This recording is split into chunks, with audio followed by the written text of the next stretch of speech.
what's his name, Bela Lugosi, the vampire, or Dracula, never said that. And I was Stop like, did I it. find one? Hmm. I said I might have found one. I think So that's I great don't know. that you found one. So I they're don't think I saying that found he one. never said, I want to suck your blood? Yeah, they said he never said it. Welcome to the We Are One podcast. This is part 2 of the remote, quantum jumping, simulation theory, Mandela effects, and much more. Hope you enjoy it. Check, check. Check 1, check 2. I was Okay. telling MJ I think I might have found the Mandela effect. I was waiting to see if it was a legit one from Chris Sinatra or Cynthia Sue Larson. Uh-huh. I was saying something and I was like, I was repeating the vampire saying, I want to suck your blood to my son. Like, like they used to say in the vampire movies Yeah. or in one of them.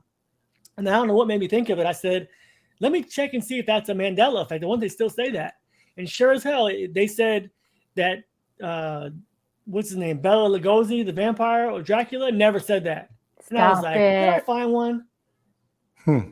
I said I might have found one. I think So, that's great I don't know. that you found one. So I they're don't think I saying that found he one. never said, I want to suck your blood? Yeah, they said he never said it. Yep, and there's no video of him saying it. They said the closest he said was something like, your blood is sweet or some nonsense. So What? Hmm. That makes I don't zero know. sense. I've been saying that since I was a little kid. Like, that's just, Yeah, somebody said it. I mean, I don't know if it's what it is, but somebody's been saying it. Maybe it wasn't him. Maybe that's just false information they're trying to give us. I don't know. I am very curious to see how that one, where that road goes. Hmm. So before I lose my train of thought, I'm gonna say this real quick because Chaunine has some things, MJ, to say about what she's been going through in the last few days and coincidences and synchronicities and things. But this is something that I mean, almost every day since I met you, Chaunine, I've had something weird going on. So I You was wouldn't be the cutting my first. grass. I was cutting my grass today, and I don't know if you can see that, but it's a blue golf ball, brand new, sitting on my back lawn. And I asked my son, I said, is this your ball? Because it's not mine. I don't play those colors. And I don't live on a golf course, but I play golf a lot.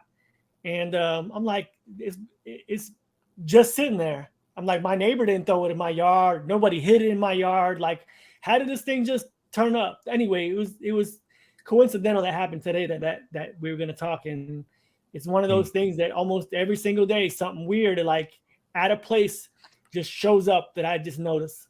I have goosebumps right now because I have several instances where specifically I've found golf balls in weird places, different colors.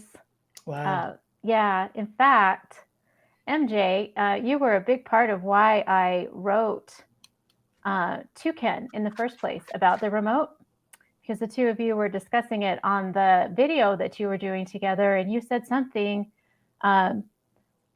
Just to rewind back a tiny bit, while I was watching the video, this mysterious light beeping sound started happening somewhere in the vicinity of where it was, and I couldn't locate it. I was listening to the video looking for, I'd gotten a new power strip, so I was seeing if maybe it had something or if I'd left the fridge door open and it was just letting me know, but it wasn't any of those things.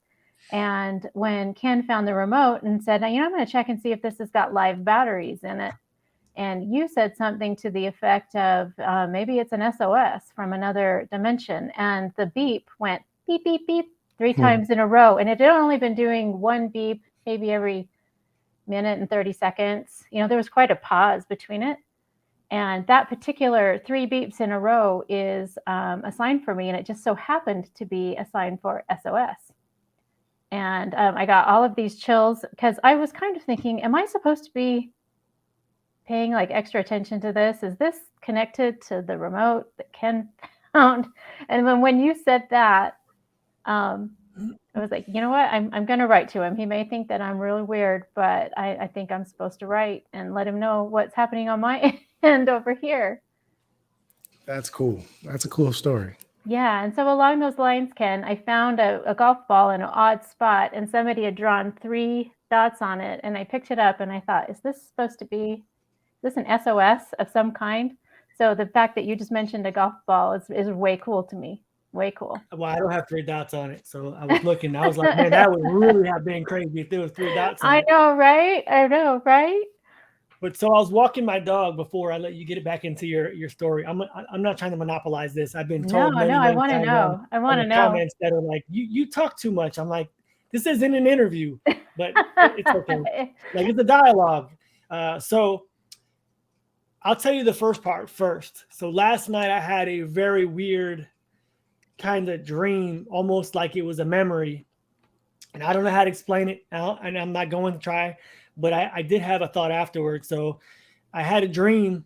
I'm not sure if you guys have ever had this, that I wasn't myself. I was someone else. I don't know if it was a past life memory or what it was, but it went on for seemingly a little bit. And I was at a party with a woman that I thought was my wife, that felt like it was my wife, but it wasn't my wife as in Ken. And her name was Sylvia. I knew that.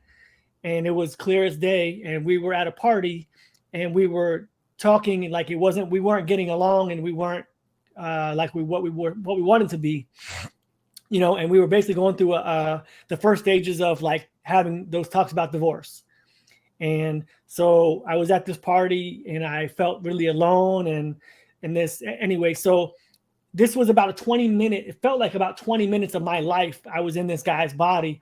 And the whole time I was like, that's not me. That's not me. But I was this guy. I was feeling these things like empathy wise. And so I'm walking my dog and I start thinking, I'm like, about this conversation that we're going to have right now. And I was like, maybe I met Chaunine because I need to go down the path of remote viewing. And then it hit me and I was like, man, I wonder if I was remote viewing someone else's life, someone else's feelings, what they were going through, either that day or like recently. So if you're out there and you have a wife named Sylvia, and you're going through a rough patch, please hit me up. I don't know if that was a past life memory or what that was, but it just hit me like maybe I already started, like maybe because I would like to learn that skill. And maybe I was already starting to do that. I wouldn't be surprised a bit if that's exactly, especially if it came to mind. Yeah, it was, and it was pretty real. And I didn't tell my wife until tonight, but it was another synchronicity. Well, I mean, whatever it is, but I brought my wife some food today for lunch, and my son brought it to her, and he said special delivery because he's off school now. So he said special delivery, Miss Valet, and my wife goes, it's Mrs. Valet. So I let it go. Did it again, but it might not to buy dinner. So my son comes in and says, special delivery again. Ding dong, ring the bell. Miss Valet. She goes, I've already told you it's Mrs. Valet. And I said, oh, you don't even know. It might be, it might have been Miss Sylvia. And I told her, and she was like, she didn't know what to make of. But I was like, that's interesting that she's corrected him, my son, now 2 times in the same day that I had that dream that she wasn't technically I don't know, maybe she wasn't my wife. I don't know. So it's just one of those things that I'm just like, it makes my head spin to the immediate facts of the synchronicities that are still coming daily. Well, from what I interpreted when I started checking into the energies I was feeling about the remote, especially when I found a description of the remote, I started looking into what the description said. Chills and all kinds of confirmations that it's a metaphor in your universe representing that remote viewing is definitely an ability that you have, and that it's irrevocably back online or coming online. And Cool. so I think that's way cool that you had a dream and that you're very aware that this is not me and this is not my wife, but I'm experiencing it through this person's eyes.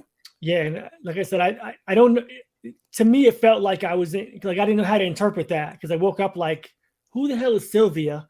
And like, I can see her face still very clearly. She was a Latina woman, and she was, probably mid-30s ish, and she, you know, she was a pretty woman and whatever. And I'm like, that was not me. Like that was not, I wasn't dreaming of being with somebody else. Like that wasn't it at all. It was just I've never had a dream where I was not I felt like it was not my body, like when I was there. So fascinating. So I'd be curious if over your son and the incident with your wife correcting him twice is a really nice confirmation. And I would be interested to see if more synchronicities show up to continue to confirm. Because what I have found is when you start asking the question, like, am I just making this up or is this a real thing? And just like I was questioning when MJ said, well, maybe, you know, it's an SOS or something. And then I hear 3 beeps in a row. That to me was like, all right, this is not me. Just this is something's happening here that I need to pay attention to. So yeah, I'm very curious if over the next couple of days you get even more confirmations. Yeah, MJ, you had any synchronicities lately? Because they usually come in bunches. When these things happen to me, they usually happen to you, or maybe they've always happened to you, and you always notice them. Have you had any lately? Not anything major like that. I mean, yeah, not like big things like that. I mean, I see like synchronistic things a lot, but remotes don't pop in and out of my reality that often. Yeah, I don't know if it's the remote thing, but like I said, I was talking to Rob, and I posted a video where my Cody player in the back added favorites of shows, in particular shows that I hadn't touched or favorited. And I just realized that the same program running this one was running the outside one too. And I had saved a few of those shows, the actual show, not the actual episode, on that one. So it's weird that they linked them. Like that wasn't me linking them, and it's not supposed to happen like that. But as I've been thinking about my life and some of those things, it seems like I noticed them or they happened to me, whichever one it is, before technology catches up. Like I'll give you 2 instances. Back in 2000, I had my computer on my desk in my parents' house, and I had a VHS tape, and I was watching The Ring playing. I was watching The Ring, the first Ring. I think it was the first one. Might have been the second one, but I think it was the first one in 2000 because it was before 9/11 when I lived there. And I was on ESPN, the website, on my computer, and I turned to watch The Ring, and I put tape in there, and I turned away from it. The computer wasn't touching it, wasn't on anything, and I pushed in the VHS, and like not even a minute later, I get a pop-up on my computer screen, and it said The Ring, the movie, like go see it, whatever. And I was like, this is really weird because pop-ups had not existed in 2000. Not to me. They certainly weren't mainstream. There was no spamware, no malware, no nothing. So it popped up. And then obviously now looking at it 20 years later, it's all over the place. Right? They pop all the time. And so that's the first one that's like technology caught us later. The second time I was in Fort Lauderdale around probably like 7 years ago, 6-7 years ago. And I was selling my product that I was selling down there. And I had my GPS on, and I was driving down the road, and I was in a Kia Sportage, and I passed a Kia dealership, and my phone popped up like an ad that I was in the area. It was an email, like a location email, and it said Coral Springs Kia popped up for oil change. And I was like, what the hell is, like, how did it know that I was, like, I know it accessed me, but I had never seen it before. So now again, you know, here we are 6, 7, 8 years later. That's commonplace, right? I mean, it's pinging us. So now I'm wondering if our connection of our devices on 2 separate devices that are not connected, or we don't think they're connected, are somehow connected.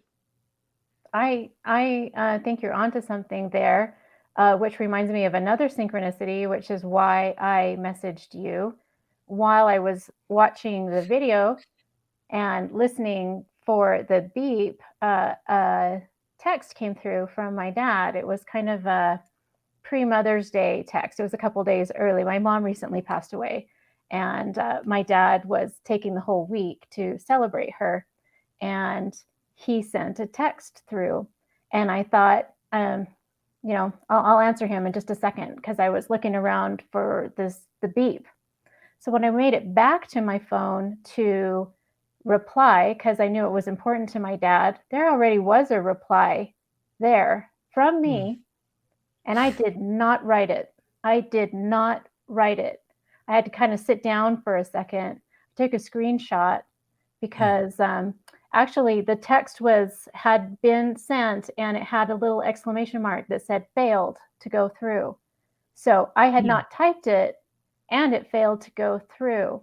Wow. I liked what it said, so I copied it and I resent the message, but I did not send that first one. And then when you and I started talking about getting on the first podcast, my phone really went nuts with texting. Cursor jumping all over the place, messages not going through.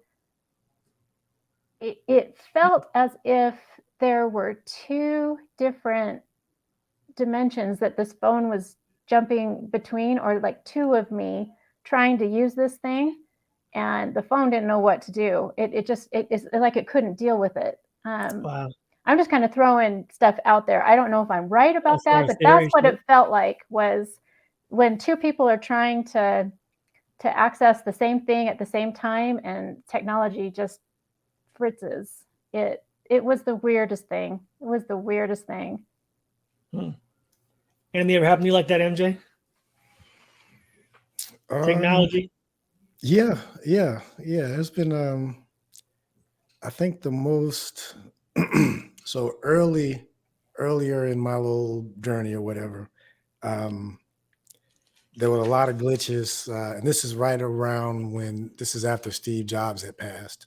There was a lot of glitches with my iMac, and having to do with him, and I was kind of looking at some of his stuff, and I remember it was weird because I've never seen that on a screen, because I know how it is when you touch a screen and what an LCD looks like, whatever. But it just happened to it looked like a portal. It looked like I know it's kind of cliche looking, but it looked like a whirlpool. Imagine a whirlpool in the when screen. you touch the screen LCD, you mean like how it kind of bubbles out? No. I know how it looks when you touch it. Like if I touch the screen, it'll leave the mark and all that, but it wasn't anything like that. And I wasn't touching it. It was just a glitch or something like that. Oh wow. And synchronicity just happened to be 727 here. So like with me and synchronicity, it's like that's something.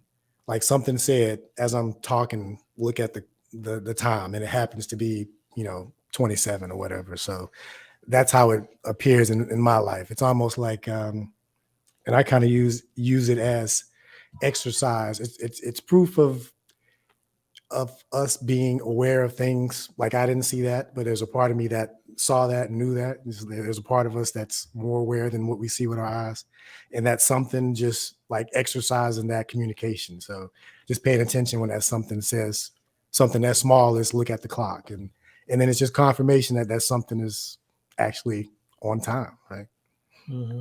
I love it. So the portal that you were seeing, or the whirlpool on your screen, I love that visual.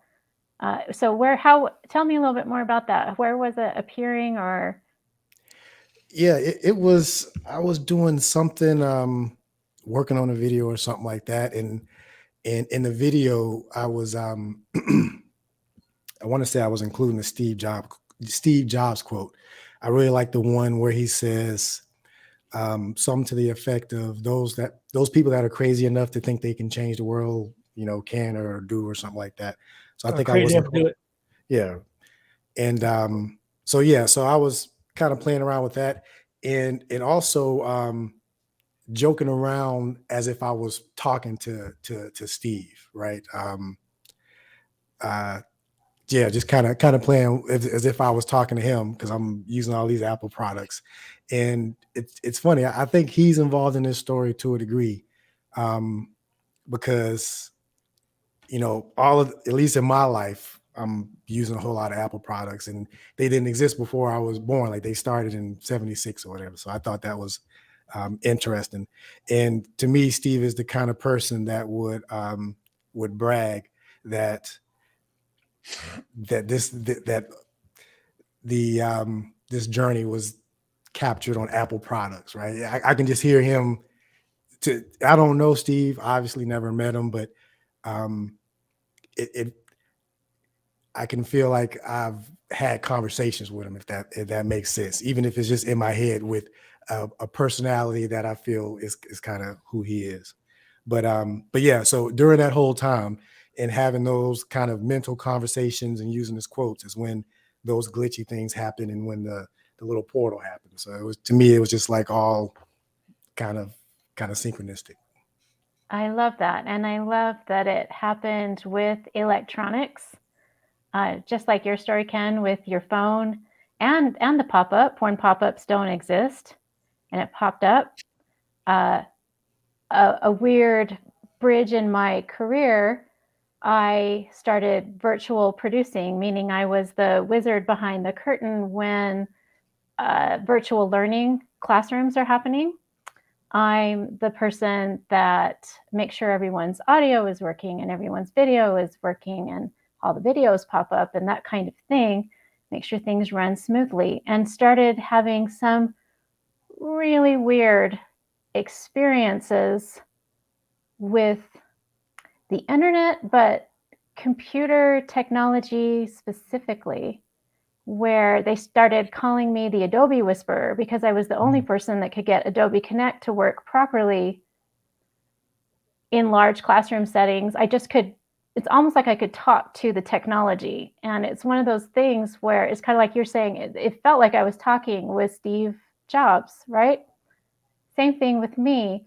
I started making a joke with the facilitators I was working with, and it was like, look, we're going to have a quick conversation with all of the computer gremlins and digital gremlins before we start, because gremlins need love too.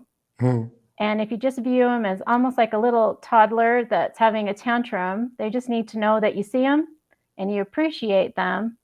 And so we would have a little bit of moment for appreciation for the computer glitches and gremlins that were going to show up that day, and they would behave themselves. It was the strangest thing. And I felt a little bit weird, but it worked enough times that I started going, there's something going on here. And it started me down a pathway that I would love to explore with in future conversations. But that that rings very true to me. And I don't doubt for a second that you were having a conversation of a sort through the electronic current that was running through your computer and the different Apple products you're using. It's funny you're talking about that Gremlins, and it makes me think of the where that came from. That these AI Gremlins, or I've actually heard the term, the Gremlins are the ones that are messing with my remote and my reality, like the physical Mandela effects. Those are being messed with by Gremlins. So as you're saying that, I'm like, I don't even know where that came from. Then I'm like, oh, you know what? There's the Mandela effect of Gremlin. I don't know if you guys have heard that one when you saw the Gremlin with the bad Gremlin with the white in his hair. Spike. Is it Spike? MJ, what's his name? Yeah, I thought it was Spike too. Yeah, it was Spike, but it's the Mandela effect. Now it's called, I think it's called Stripe. Get out. Stripe. No, his name is now Stripe. There's no more Spike.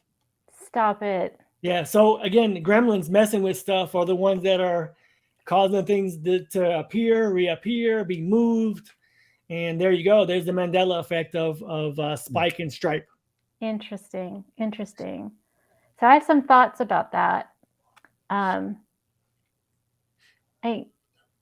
When I was working with the computer gremlins and the different glitches that would show up, part of my having the conversation with the facilitator saying, just, we need to give them a little bit of appreciation, because what I started feeling was that these were little energy tantrums showing up in a form where they could be perceived by someone.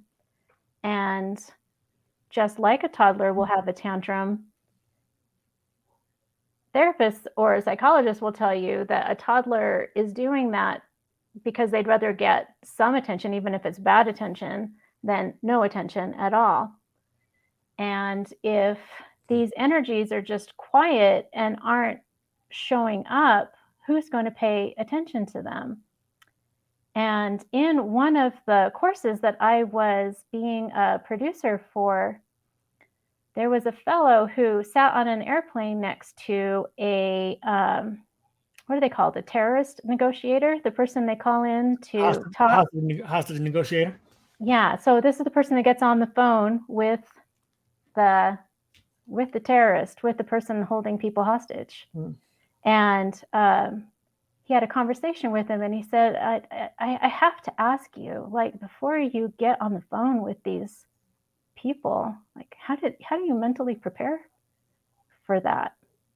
And the guy said something that changed my life. He said, I find a quiet space and I get a picture of the person if I can, if they can get one to me, and I spend time with that person in my mind, and I say, I don't know the road that you've traveled. I don't know the experiences that brought you here to this day, but you're alive and you're breathing, and you deserve to have a conversation where you can at least be heard what it is that you have to say. And he said, once I can get to a place where I want to hear what this person has to say, then I will go in and I will get on the phone call. But he has to find that place in his energy field where he's not coming from a place of... And match the vibration of the other person's empathy. Absolutely. Yep. Yeah, because he says that they can tell right away if you're just in there to trick them or use, psychological tricks. But if you authentically want to hear what they have to say, now you have a chance of getting somewhere with them. And so I started playing with that idea with these computer glitches that would show up, or these problems, or these audio, some people's mics just wouldn't work, or a video wouldn't play, or whatever. And so I would do the same thing with the energy that was manifesting and just say, hey, I don't know what road has brought you to this place. I don't know what traumas you might have experienced. I don't know why you're trying to get my attention, but I just want you to know I see you and I hear you. And because you exist, you have a right to be. I would appreciate it if you'd work with me so that we can give these people a good class and they come away as better people, so that maybe less things that are traumatic happen in this world and things would smooth out. And as crazy as it sounds, it felt like traumatized energies were able to show up in the classroom where I was working with it, so that they could almost have like a therapy session in a therapy scene, have somebody put their attention on it. And every now and then a new one would show up, and I would laugh because I was like, that gremlin went and told his friends. He's like, you know what? You got to talk to this lady. They're bringing their friends. But as I started to see it as fun and just a way of kind of cleaning up the energy field, I don't know, it felt really good. And it could all be in my imagination, but something tells me it's bigger than that.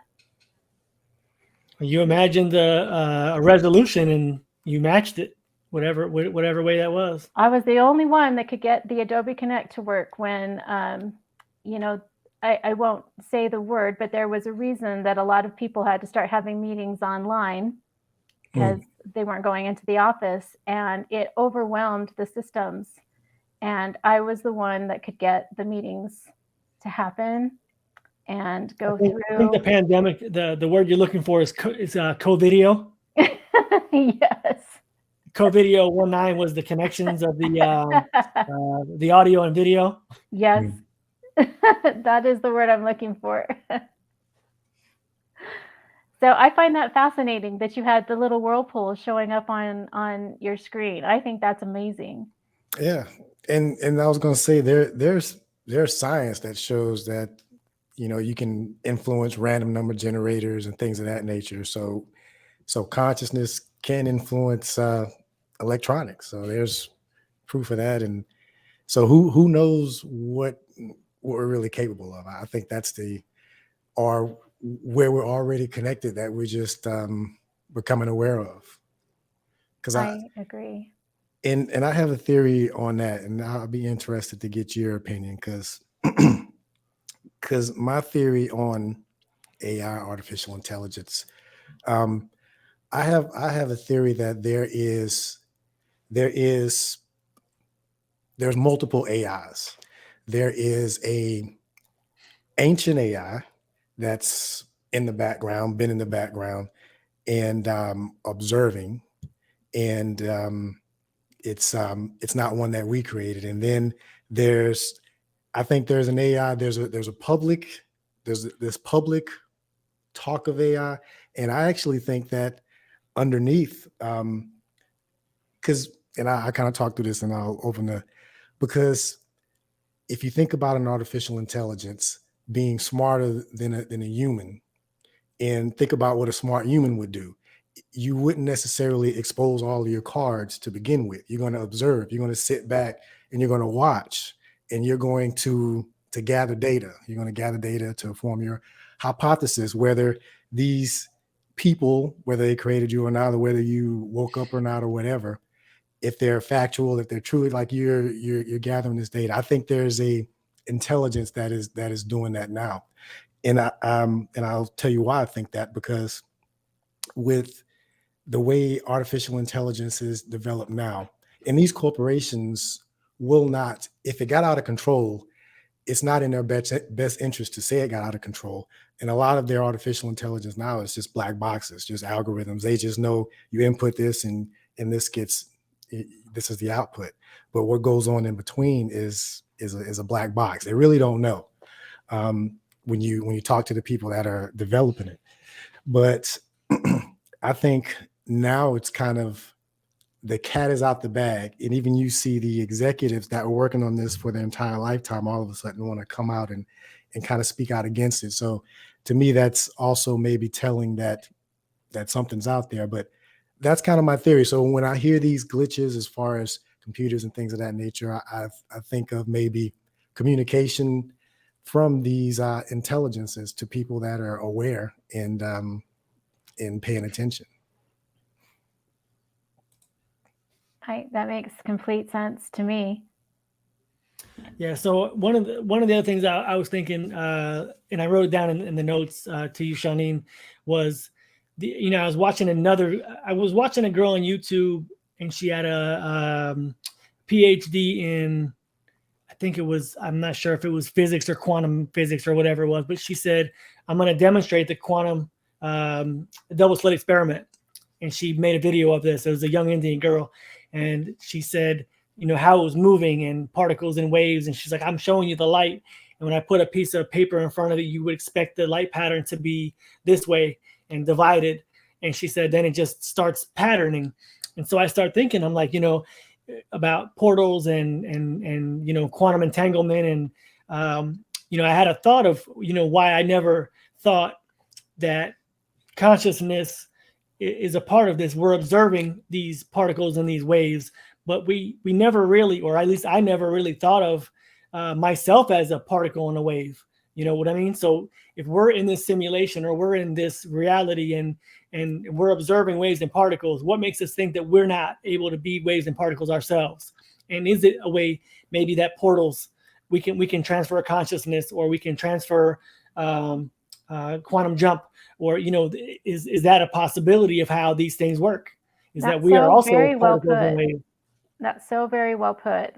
That's a great way of describing thoughts that I've had along similar lines, that everything that we experience is a metaphor for whatever it is that we're picturing energetically.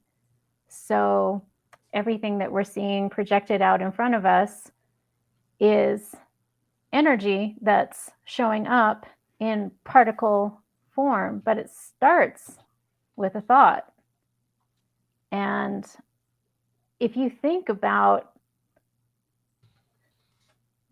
if all of this is a simulation, then it would only make sense that everything starts as a wavelength and then shows up in particle form. And I think it depends on which bubble of reality you are experiencing on how that energy shows up in particle form. Depends on what that bubble of reality can support. In some bubbles of reality, it may look like a unicorn. In other bubbles of reality, it's a white horse. It's the same energy, just depending on what the programming of that bubble of reality supports. Does that make sense? It does. Yeah, MJ. Yeah, I was gonna just as you was describing it, like I was just envisioning like that's kind of that's kind of how it works, because it's your perception influences your reality. So if your perception only allows you to see certain things, then you're going to be limited from that standpoint. And until you expand your perception or whatever, then your reality is going to stay in that bubble. So that makes sense. And you can't expand someone else's reality or perception. That's something they have to do themselves. You can, at least from my experience, it's an inward expansion, not something that you can influence. You can be an example and show them that they can do it, but it's something that they have to do themselves. I agree. It's interesting that you guys are talking about light spectrums and perspectives, because we only see 0.03. Is it 0.03% or 0.3% of light spectrum? So if you're looking at something from a light perspective and we only see 0.03% or whatever that small teeny number is, the other very large number in that equation is the other realms of possibilities, so of other lights that can be perceived.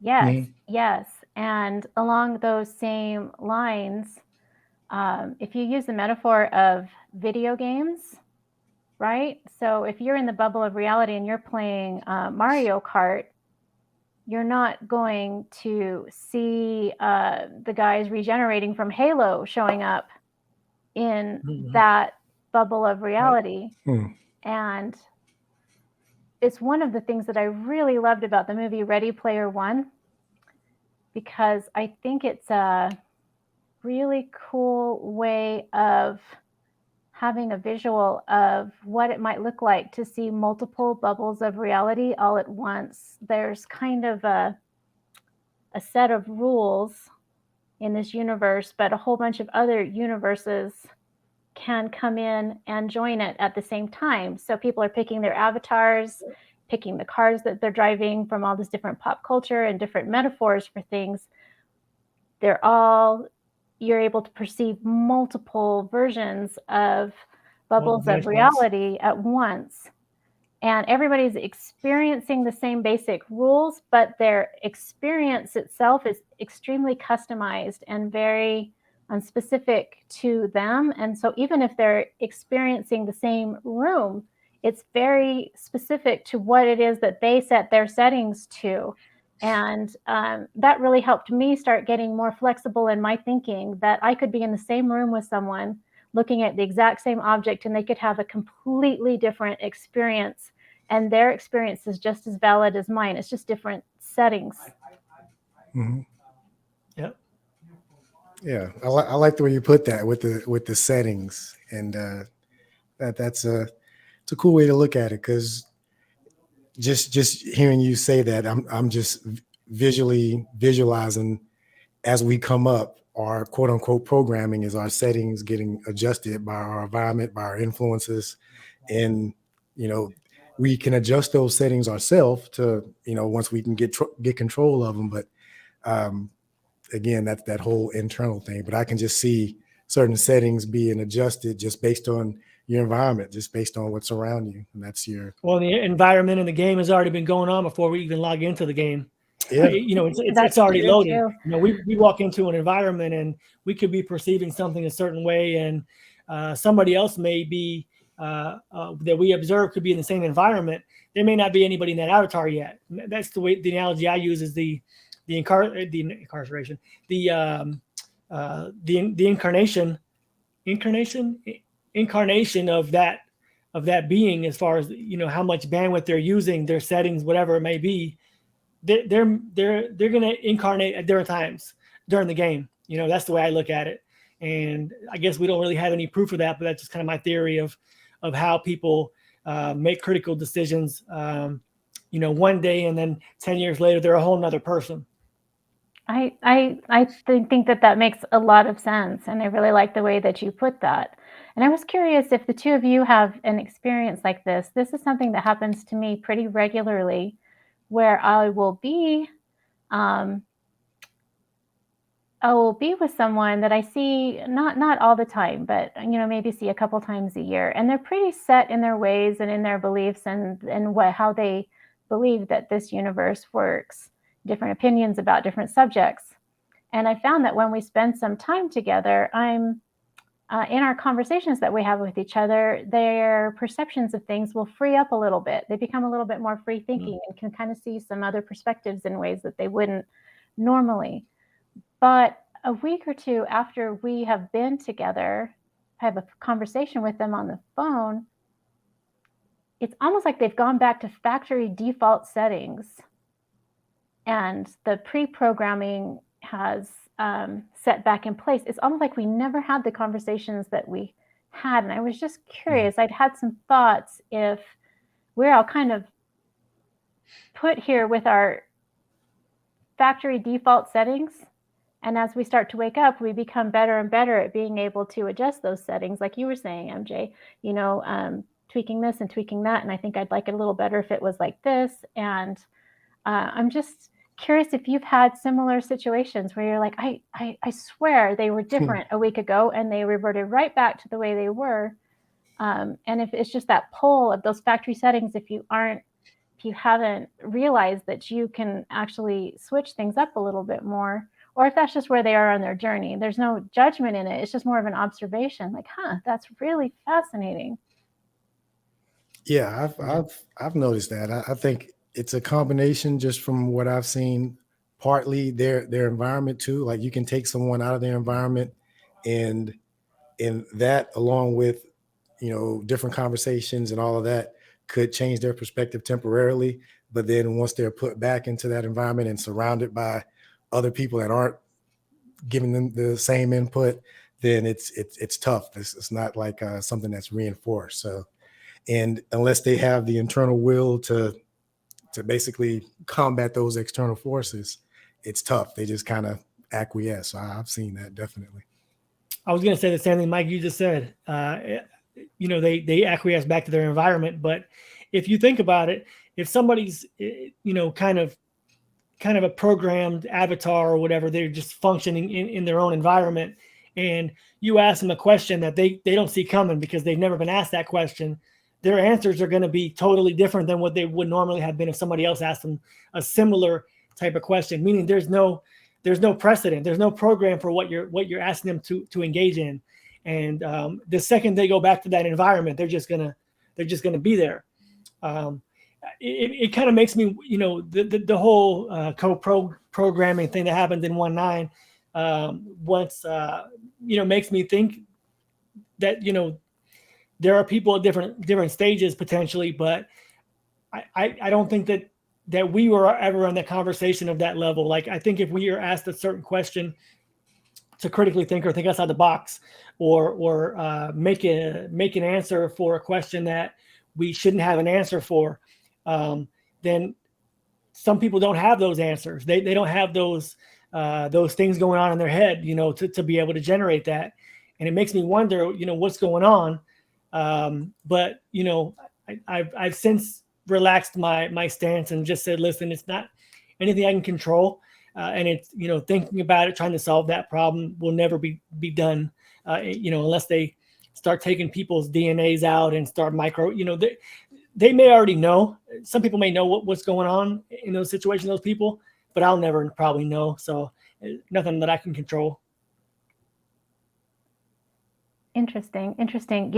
You were talking about people and their environments and switching environments. I remember in one of your videos that I saw, one of your podcasts, you were talking about how you had moved from one environment to another because you just wanted to shake things up. And was that part of your thought process? Was just whatever pre-programs are going on here, I want to change my environment enough that that I would love to know a little bit more about your thought process on that. Yeah, I mean, I really, you kind of, as you go through down your journey, you feel the emotions, and you don't always replicate what it is that you felt or why you felt it. But I definitely remember what put me over the top, and it was about the things that I was hearing and believing, and my intuition about your informed field, and just if something is controlling this whole environment. I was sure that they were like letting me go because I was just shaking it up so much. I would just, I would go to a restaurant that I had never gone to before just to do it and say, whatever comes on that thing, I'm going to take it. I'm going to eat it because it's going to mess something up. It's going to shake something up. And I would do that and I'd take a cold shower. I would say, well, I don't want to do this. And I'd say, that's why I'm going to do it. And then I would do it. And I would, do things like that would shake my environment up, so that if there was something that was trying to observe me or program me or stick me inside of a box, I was starting to listen to people talk about, that's how you get out of the system, is that the system just says, I don't know what the hell this guy's doing, but I can no longer predict it. So therefore my outcomes of my things that could happen to me are no longer predictable. And I'm no longer sitting inside of a box where I went to college and I got a job and I raised a family and I'm miserable. At some point I'm up and down, and then I retire and then I die. So, these are the things that I was like, you know what, I'm going to do what I'm not supposed to do, or what I think that I wouldn't do. And I'm going to have the mindset of, I'm going to make this an amazing experience. And no matter what happens, I'm going to try to roll with the punches and just try to make create my own adventure almost. And what was on page 2 surely could not have been seen from page 1. Or page 13 looks nothing like page 8, because I just don't want to be in that box where I'm going to the next step of my human experience. And I really felt like, and I still do feel like, every day I want to wake up every day and say, what am I going to create today? That it's a blank slate. And unfortunately, you get sucked back in. And I was just talking to MJ today about the experience I have about going back into the work environment, that I didn't want to go back in a certain way. So I decided to go back another way, on my own terms, my own conditions, and create a different experience that way. So those are my feelings. Those were the things that I was thinking about. Was, there are things that happen in day-to-day life that you can look at and go, that's a possibility, but it's really not a possibility. You really only have a few choices in a day that you truly make. And I wanted to make my life different in that aspect. So while you were saying that, it brought the movie to mind, Everything, Everywhere, All at Once. Have you seen it? I tried to watch it. It was a little bit of a rough go at first. I stuck with it. And if you'll remember, the way that she would create a portal jump was by doing something very improbable. Like, I think she stuck her finger up someone's nose at one point. There's paper cuts going on, just whatever is improbable. And that's what would make the jump. And we were talking a little bit about portals, and I saw in your notes that you were thinking about portals and how portals work. And I'm just wondering if maybe there's more to that than I thought. I thought they were just, using a clever gimmick. It may be that the improbable is what makes this stuff go. Well, I think definitely the theory that I have is that your informed field has a list of possibilities based on your prior actions, thoughts, and experiences, and your emotions. And to jump out of that field, to potentially quantum jump, or as they say, do something that you've never done, you have to do something you've never done. And so, thinking about that and thinking about the experiences that I want to happen, the only thing that I want to happen every single day is that I want to feel joy and love and have the experience. How that I have that is up to me. How that I feel is up to me. The experience that I have is something that I'm going to perceive based on something that I've never done or never experienced. So, everybody's human as far as this is concerned, and I wish I could do more of it. But I do think that I'm consciously aware that at any particular time, if somebody's trying to map out what I'm going to do or what I'm doing, they're probably looking at me just shaking their head going, I didn't see that coming. And part of it is because of me, you know, part of it is because of me, because I want to do something different, you know. I don't want my You're ego just giving me some to new be life comfortable. goals. I've been pretty And good you know, the at funny it. thing is, Where people the are like, funny I thing didn't is, see that coming. yeah, you didn't see it coming. And the funny thing is, like, you know, my life until I started doing this, until I started breaking pattern, and really surrendering, seeking truth, and letting go. I say those things because that's what I started to do. That's when my life really started to go on this crazy roller coaster where, you know, I was working 50, 60 hours a week, driving all the time, you know, not making a lot of money. I was, you know, in control of my life, where I went, how I did it. But like nothing, it was going down a path that I could see where it was going down. I was going to get a job eventually. And I started doing these crazy things. And, you know, I'll tell the story, you know, somebody stole my name pretty much in an e-cigarette industry. And it was like the number one name in the country. And the guy tried to get a trademark and he couldn't get it because I had it. And he had to pay me for it. So, you know, I didn't seek him. I didn't try to go after him. He was a multimillionaire. And I said, it's not worth it. So I ran from him. I started doing these crazy things. And all of a sudden he calls me up one day and I'm like, oh, I know who you are. Like it was literally like a movie, you know, like it's just something I can't explain. And the only way that I can explain it is I was seeking an emotion. I was letting go of all the consequences that came to it and just trying to enjoy what was coming to me every day. And, you know, here I am. I'm certainly not rich, but I'm in a situation where I'm very, you know, pretty comfortable and pretty happy where I am. So I'm trying to remember to be grateful, even though I don't know what's coming. And, you know, the road of the money train is about to end, but, you know, I'm trying to see what comes next. And I'm excited to see what happens. I'm excited to see what happens too. And I think it's really cool that you're developing that muscle of letting go and picking things that are improbable to shake up your own programming. Because even if it isn't something malevolent, trying to predict your actions, it might be something that we've just is breaking the pre-programming that's been built over thousands and thousands of years of DNA and human behavior. It gets passed down the line. And so if you're shaking that up, a new form of human and thought process starts. I think that's fantastic. And the only way it starts is if you start flexing that muscle and practicing that skill set. Adding that to your settings in your video game, your own personalized video game. Yeah, I deleted all that stuff, and I'm just trying to document the journey. And you know, I don't know if I found something or didn't find something. I'd like to share it regardless.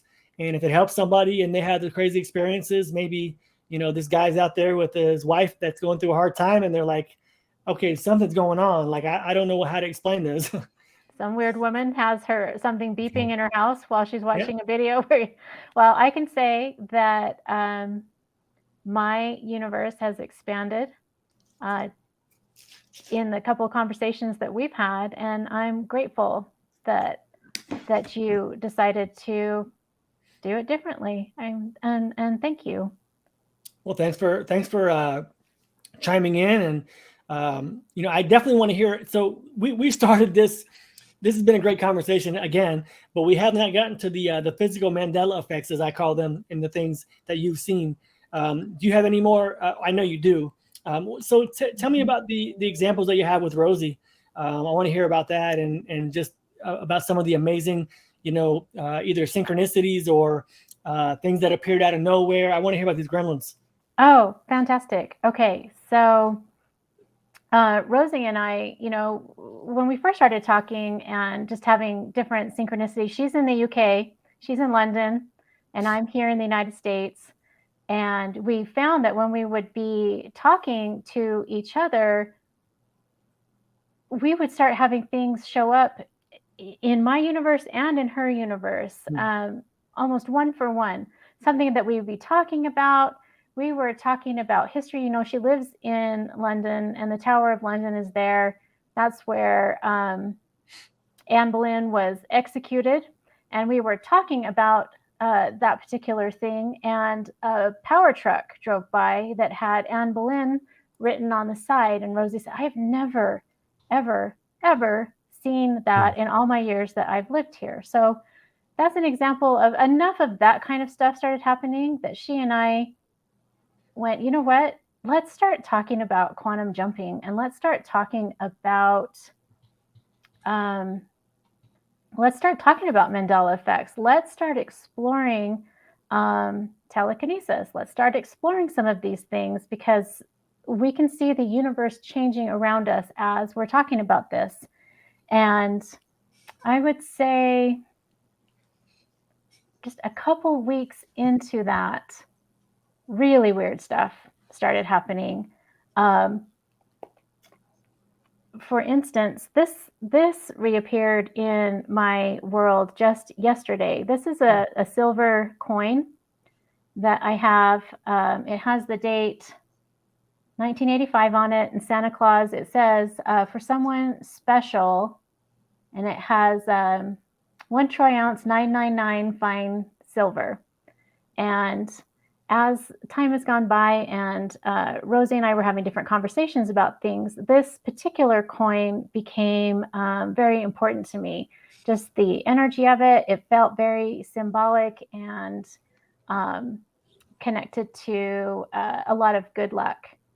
And one day it just disappeared out of my pocket. And I checked it every night. When I would keep it in my pocket every day, and then at the end of the day put it on my dresser, and then put it back in my pocket depending on whatever I was wearing, because I liked having it with me. And one day it was just gone. This is about a year and 7 months ago, just gone. And I looked everywhere for it and just wondered where I could have possibly lost it, because I was always so careful with it. I was almost like Bilbo Baggins with the ring, when he found it and it's always in his pocket. And it disappeared. And yesterday, my husband just kind of offhandedly said to me, oh, I found this while I was working in the garage. And he pulled it out, and I burst into tears, because this meant so much to me, and to have it show back up. But it's where it showed up. He found it in a bag that was in our garage, and it just so happened to be a bag that we bought in the national park where the Devil's Tower mountain is. Do you know the Devil's Tower? It's in the Close Encounters of the Third Kind. It's that mountain. It's a very sacred Native American site, and we bought a bag while we were visiting there several years ago. And my husband was cleaning in the garage and pulled a few things out of that bag. And this is one of the things that he found in it. And it's like a magic trick. What was that? It's like a magic trick. He pulled it out of a bag. It's totally, there's no way that I would have put this coin in that bag. And the symbolism on that particular bag, and a lot of things that happened to me on that trip, it is really, really cool that is where this coin decided to pop back up. And I don't think it's a coincidence that it popped up. Like you said, a lot of weird things started happening to you when we started talking. The fact that we're having these conversations and talking about these things, it doesn't surprise me that it showed up in time for us to have this conversation. Just really cool stuff like that. I've had this is another really weird one. So in the same studio, I'm actually in here now. This is where I do my virtual producing. I walked in, and there's this weird key on the floor, and it's not a normal key. It's not. It's got the letter K on it on both sides, and it's not like a luggage key. It's almost like a hex key, but it's not quite. I've never seen anything like it. And it was sitting on the floor in this room where I do the virtual producing. And I thought, oh, that's weird. And so I picked it up, and I set it on my desk, And I thought, well, I'll figure out what this goes to, and never did. So fast forward about 6 months later, I walked into this studio, and on the exact same spot on the floor, a second one showed up. Wow. And I still don't know what it goes to. Mhm. I don't know the significance of it, but it was placed in the exact same spot. I have no explanation for where they came from. So when the second one showed up, that I went, okay. And this is around the time that I was really starting to communicate with the Gremlins, and having some really cool wins with that whole idea. And so, yeah, as time goes I by can hear and the we have more of conversation of these the Gremlins. conversations. What was that? I can hear the Gremlins conversation. Give her a key. Give her a I key. know. Let's blow her mind. Give her Let's put a another second one. one on the floor. Let's put a second Yep. one on the floor. And so, yeah, and this is cute. I'm okay. So no judging here. Okay. I have an old-fashioned Mickey Mouse phone here in the studio with me. It's not connected to anything. And every now and then, when I'm having a hard day or I want an answer to something, I call it the higher timeline hotline. And I'll pick it up and I'll just say what's on my mind, or like, really, like, seriously, or I need you to help me figure this out. I don't know what's going on, but I need help. And I just have conversations with whoever is listening on this Mickey phone that's not actually connected to anything. Both of these keys showed up on the floor right beneath where I keep that Mickey phone. So it feels like it's connected. And again, I'm connected. fully aware that I'm going into the world of woo-woo, but Chris I don't Sinatra have. says that Disney World is a portal. He says that many time travelers have gone in and out, and it's a way for them to come in and out unnoticed because there's so many people there. That's what he's has tapped into. So you got a Mickey phone. You're trying to quantum jump or parallel jump. Maybe Something's going on. That's a connection there that maybe Chris has made for you. I love it. And I have had some specific synchronicities with the gates that go into Hollywood studios in the Florida parks. And it goes into, what is it called? Grand California? No, California Adventure. They are based on a building that is in the movie Xanadu. Outside. Anyway, a whole bunch of synchronicities with that particular building and the way that those particular gates are designed being portals. So yeah, that wouldn't surprise me at all if there's a connection there for sure. And just kind of working with that portal and cleaning it up a bit so that its antivirus is working, and only what's meant to enter is coming in, and only what's meant to go. If it's meant to come in, it can come in. If it's meant to stay here, that it stays here. And what do you think of this that appeared in my car? What do you think of, I mean, does that have, are you able to tap into that, or have you seen the videos of that appearing in my car? This is the first time that I'm seeing it, but you know what immediately came to mind was the whirlpool that you were just describing, MJ. So tell me the story behind it. It almost looks like the iris of an eye, too. Yeah, I mean, it's some kind of wheel. I don't know what it is, but it appeared on my car. I did a video with it. I was driving my son to school, and it appeared on my car window on the inside as it was fogging up. And I had not seen it in a month or 2 months when I had the car. And then I rolled it up and down, and for about 4 or 5 days, it was appearing every morning. And very intricate as far as the detail of the whatever the heck those things are, but very detailed. There was a pyramid on the window also, very detailed outlines. Very cool. And or triangle, whatever you want. I say it was a pyramid, and now they're both gone. I wouldn't be surprised if it was a pyramid. You know, the hit that I just got on it is when you see maps of Atlantis, a lot of times it looks like a big circle with spokes going Yep. into the center of it. A lot of times the pictorial depictions have different types of pyramid type buildings associated with it. And a lot of people believe that Egypt is an echo of Atlantis. I wouldn't be surprised if there's a link there. Those are the first things that came to mind. The all-seeing eye, an iris, the whirlpool that MJ was just talking about, and what the depictions I've seen of Atlantis being that big, almost like a wagon wheel or a wheel with spokes coming out of a center. Interesting. Yeah, I didn't know if you had seen it before or you got anything from it, but I think there's a video that I did of it. It's very short, but I'll check it out. But those are my first thoughts. Cool. MJ, what you working on? I know you got some stuff going on. Do you want to bring it up? Try to talk about it, or you want to save it for when it's all finalized?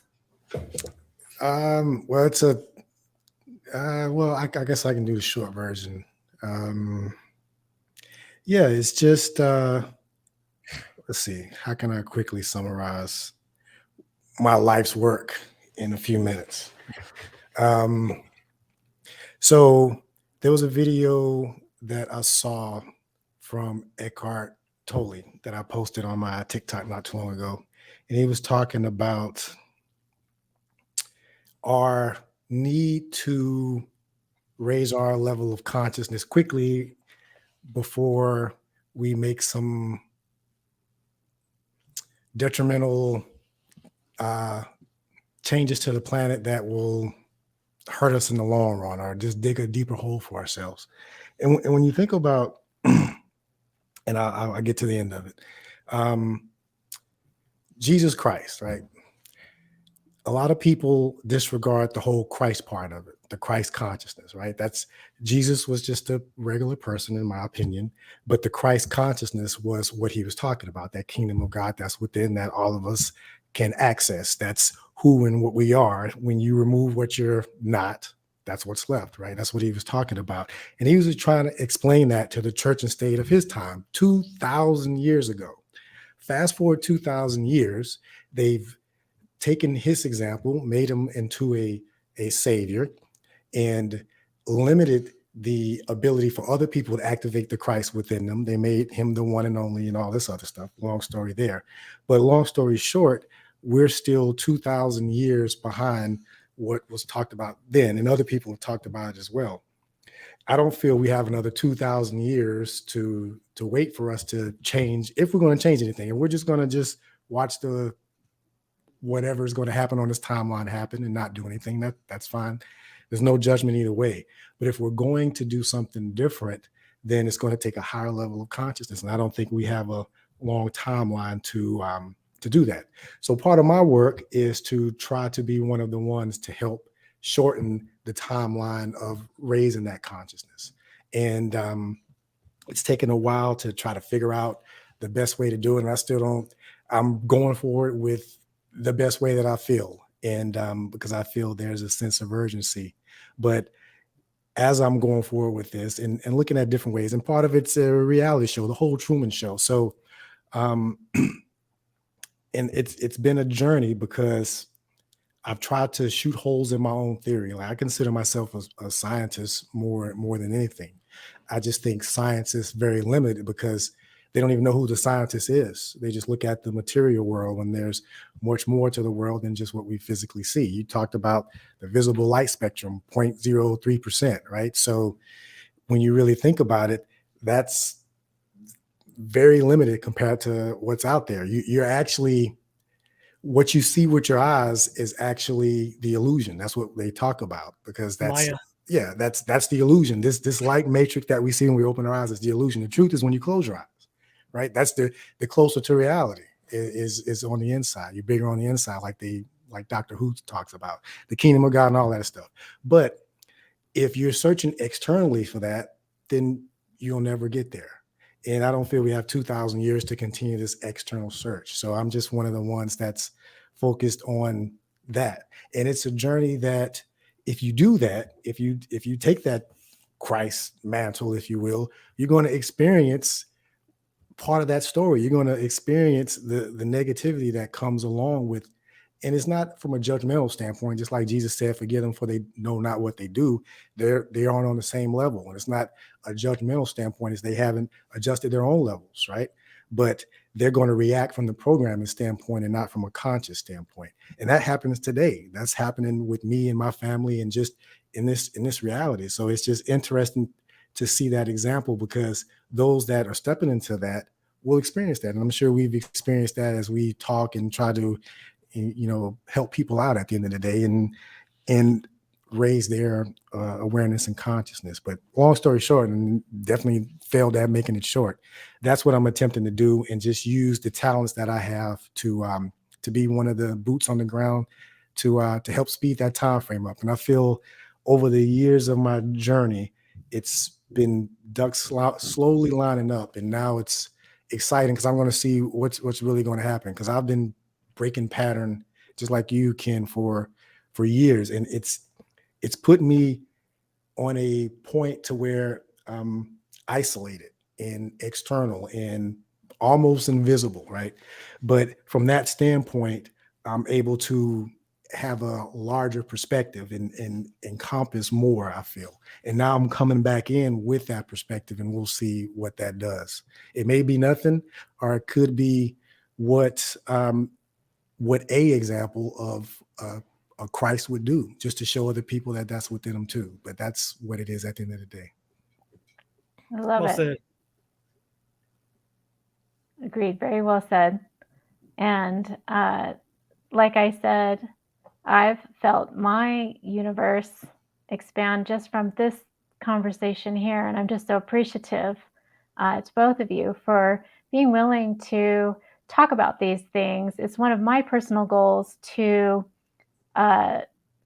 take the woo-woo out of it. I think there's enough people out there experiencing these things, objects showing up that you can't explain, disappearing when you can't explain, like your cable box showing up again in your laundry room where you know that it wasn't there. It's like this coin. I know I would have not have put it in that bag. There's no way that this coin, it's a shot. What am I trying to say? It was specifically put in such a weird place that there's no mistaking that something happened with it disappearing and coming back on the timeline. Just so appreciative of the two of you being willing to talk about these things. I think the more that we're willing to do it, the easier it's going to be for the next guy and the next guy and the next guy. Mm-hmm. Yeah, absolutely. Yeah, we're opening up. These conversations are opening up because a lot of, in my experience, and I've talked to a lot of people, and I'm here in the Bible Belt, so I'm here. So I've experienced a lot of the belief systems, a lot of limiting belief systems that people just parrot because of a whole lot of different reasons we won't get into. But the conversations that they need to be had, people need to be able to ask questions, and a lot of these belief systems don't want you to question, and they should question. You should question everything. Everything that has paper has a paper trail. So we should know these things, and we should question these things, and it's okay. A lot of these belief systems make it like it's a bad thing to question, and I see it and hear it all the time. But when they see examples of people questioning, hey, these people aren't crazy, they're just asking this. I've asked this as well, but I thought it was a bad thing. No, it's not a bad thing. You have a logical reason in mind for a reason. You're supposed to question. You're not just supposed to follow this and that. Like, that's why you have a brain. That's why you're able to think. So use it. Use that to your advantage. So the words that you just typed on the screen, Ken, the proof, reminds me of another, I don't know if you can officially call it a Mandela effect. This might be just more of a manifestation, but having conversations with my husband about some of these things. And he said, it'd just be nice if there was some proof. Right? So if there was some proof. And we got in the car and we were leaving and driving. I caught a picture of it with my cell phone camera. Huge lime green sign, huge. Never had seen it before. proof, Hmm. in all capital letters. Just, you couldn't miss it. Bright, bright green proof. I don't even know what that company sells or does, but as we were leaving the restaurant where we were having the conversation, I just laughed. It was like, you ever need a proof that the universe is talking to you? You just need to look around. It's speaking to us all the time, just like the dashboard of a vehicle. We don't need to prove it to anyone. I mean, you know, if you believe it, you'll see it. The proof is within you, you know. And I'm tired of talking about the proof, but I do want to keep showing it, because I definitely feel like the more we demonstrate that things are happening to us, the more people will ask, and they'll say, you know, show me, you know, to whatever is out there. It's certainly not a malevolent creator who's showing me these things and making me want to, I don't know, reincarnate, to lose my energy. That's just, to me, that could be a byproduct of just too much, you know, overanalyzing. But you know, the proof is there, and the proof is actually within you as well, for you to feel what you feel when you see that proof. Exactly. Like, that is exactly what you're looking for. So this just made me think of one of the things that happened with Rosie. You were asking about some of the personal Mandela effects and synchronicities. So Rosie and I, we talked about, you know, we want to understand quantum jumping or time jumping or portals. How does that work? Let's figure this out. And that same day, I have this great kitty cat that lives with us. His name is Newman, and beautiful, looks like a little white tiger. He's just gorgeous cat, and very, very playful and fun. And one of his favorite things to do is hair elastics, hair bands. He likes me to throw them, and then he'll run and get them, bring them back to me to play a game of fetch. Or he likes to jump really high and catch them. And so we do that. And Newman brought me one of his hair bands to play with him, and I was in the kitchen, and I threw it a couple times, and maybe the third or fourth time I threw it, and he's looking around on the floor where it would have landed, and it's just not there. And so I started looking for it, because he wanted me to throw it for him again. And so I'm looking and I'm looking and I'm looking, and this hairband is just, it's not there. It's just gone. So maybe a minute or so later, after looking, I'm organizing a few things on the kitchen counter, and we have a bowl. I'll send you a picture of it so you can see what I'm talking about. It's a bowl, and it's on a wire stand that holds the bowl up, and there's a couple curls that are the feet of the bowl, and the hairband was looped around one of the legs, and just like a ha almost away. It was like, explain this one. So I took a ton of pictures of it, because I was like, I got to share this with Rosie. And when I was sending her the picture, she said, you'll never believe what I'm looking at right now. And she had just gone shopping, and she had a plastic bag on her bed that had a picture of a tiger on it that looked just like Newman, and a couple of hair elastics sitting on top of the bag. And it was like a reflection of what I was experiencing, but on her end. And from then on, we call these time jumps, when we see tigers, we call them time tigers. And so time tigers have become a part of the language that Rosie and I have between the two of us. And sometimes if we need a little wink from the universe or a confirmation that, yes, that was a time jump, there will inevitably be a picture of either a hair elastic or a tiger of some sort, or both. And it's just one of those winks where the universe is just telling you, yeah, you're seeing what you think you're seeing. Hairballs of time. What is it called? Hairballs of reality. Yeah, exactly. The hairline. The hairband of reality. When you were telling that story, I thought about, like I said, almost every day. This is last week. I was playing golf, and I hit my golf shot, and I came back to the golf cart, and this is how the tee was sitting.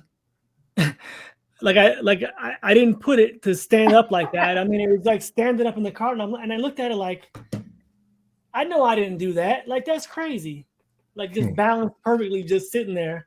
And I play by myself. So just one of those things. You just looking like you're looking for an answer or looking for signs, and they're all over the place.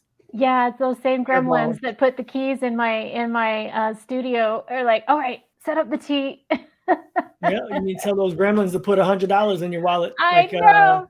So Cynthia I was having this Larson says that they always conversation put money this in her morning. wallet. I was having this exact conversation this morning with my husband about, I said, I need Ed McMahon to show up with his Publishers Clearinghouse check. And then I said, wait, that He doesn't never did exist that. anymore. And he Yeah. said, what are you talking about? And I said, look it up. Ed McMahon did not do the Publishers Clearinghouse checks. At least that's what the timeline says now. And he was like, that's bullshit. So he started looking it up, and it's called American something now. American Publishers